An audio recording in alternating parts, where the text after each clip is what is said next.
We've been dreaming and looking for a long time, but we've really been searching for our homestead in earnest these last 6 months.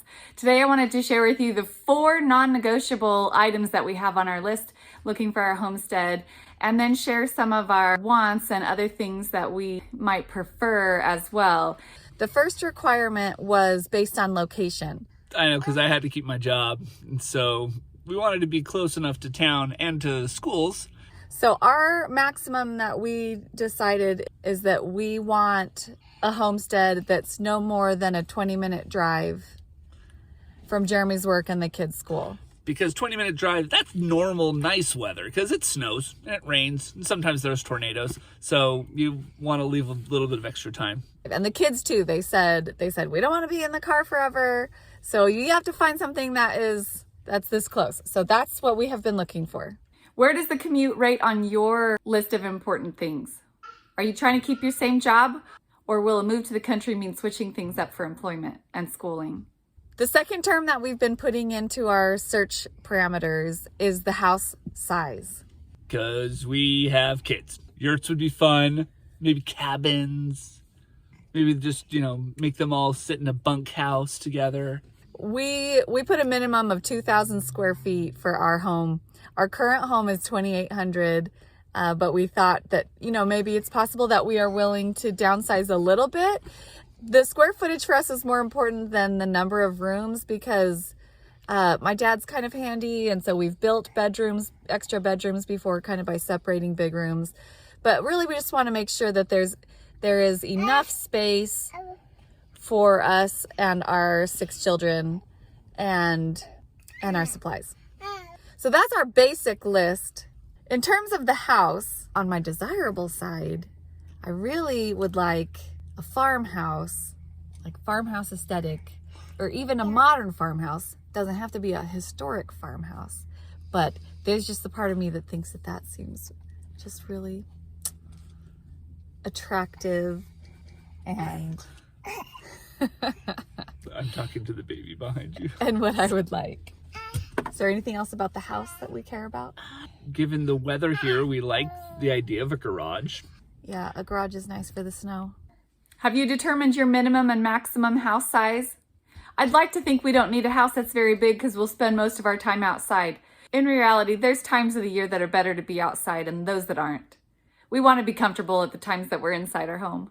So then besides the house, the other thing on the want list would be other outbuildings, like a barn or at least some sort of outbuilding that could be used to store animal feed or to house animals. But we're not afraid to build things either. So that's not on the necessary list because it's possible to build things like that after the fact. But if something like that is on a property, that is a real added value to the property. So the third thing, which could be considered the most important thing, but yet the other things are necessary too. The third thing is the acreage. Getting out and living in the country and buying property, it's all about the property, right? Yes, we wanted land, and enough land to do stuff with. We don't know what stuff yet, but we want enough to do it on. So what is our minimum that we want? Probably 3. Probably 3, yeah. That's kind of what we've been saying. And the idea there being that there's enough to do things with, that we obviously want a garden, mm-hmm. and would like some room for animals, and we want an orchard. Those are all things that we have and we want to continue to have. So that's the necessary. But then ideally on the wish list, what else would we want for the property to look like? Oh, we wanted trees. Like if we had a small woodlot, if there were trees that we could harvest, that would be great. If there was a creek or a pond, a small pond, those were things like a water body. Now, one of our sons actually requested, he said, I want woods with a stream running through them. And who wouldn't, right? Exactly. It's idyllic. And so then the other things, yeah. But that's one of the nice things too, is like having lots of acres. If it's like partially wooded, that's good. And not that woods don't take any maintenance, but I think we just would like the idea of woods, also of just, kind of being the type of space for children to play in. And another thing we knew that, like, we were thinking about, if it's a wooded area, it's not prime farmland.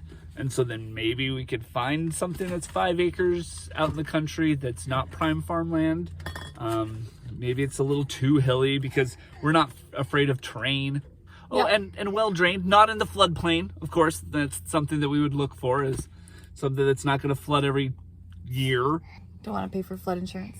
Oh, and if it would be near, again, we want to be out of town, but we would like to be on county roads that are maintained, and so maybe the middle of a gravel road would not be because we don't have a 4-wheel drive truck yet. Oh, and we don't want to live underneath transmission lines. We've seen stuff like that. Yeah, we've seen quite a few larger properties under transmission lines. Which I'm sure they're fine. For some people.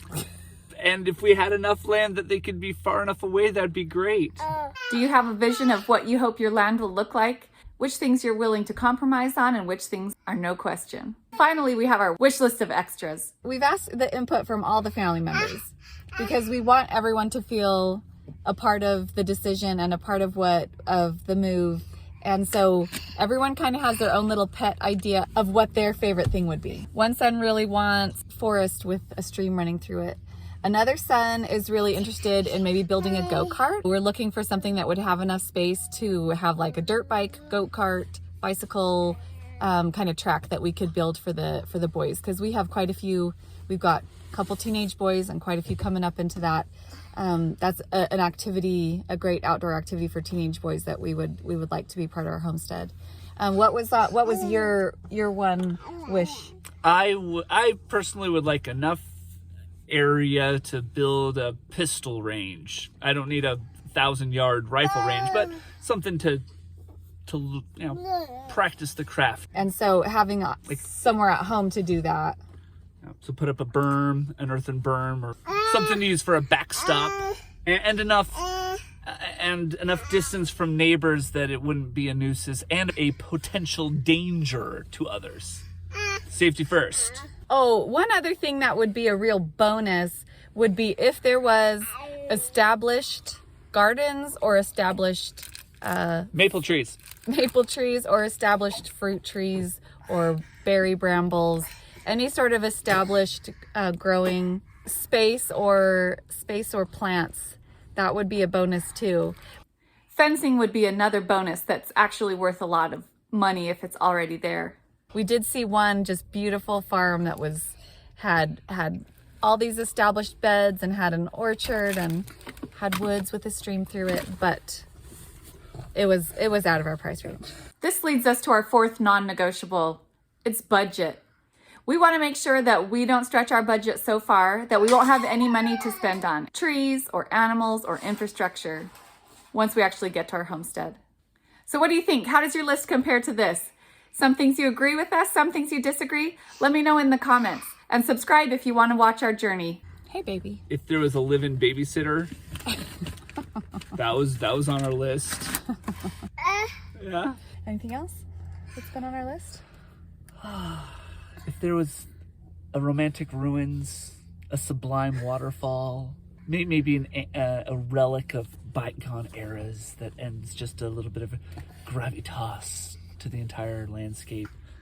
Maybe something of a bridge of transient size.